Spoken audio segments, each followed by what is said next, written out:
এবং প্রতিটা উপজেলায় যারা ডিসিএসপি ও সিপিওর দায়িত্ব রয়েছেন, আজকে তারা এই সরকারকে সহযোগিতা করতেছে না, আজকে তারা দেশকে সহযোগিতা করতেছে না। এটা আমি অভিযোগ আকারে আপনাদেরকে বলে গেলাম। আজকে বাংলার শহরে এবং প্রতিটা উপজেলায়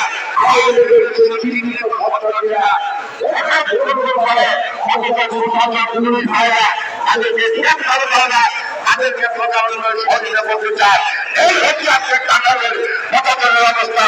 আমি সর্বশেষ আমি পরিষ্কার করতে চাই, আজকের এই জনগণ সবাই আপনারা জানেন মানুষের আকাঙ্ক্ষা দ্রুত নির্বাচন দিতে হবে, কিন্তু দেশে এবং দেশের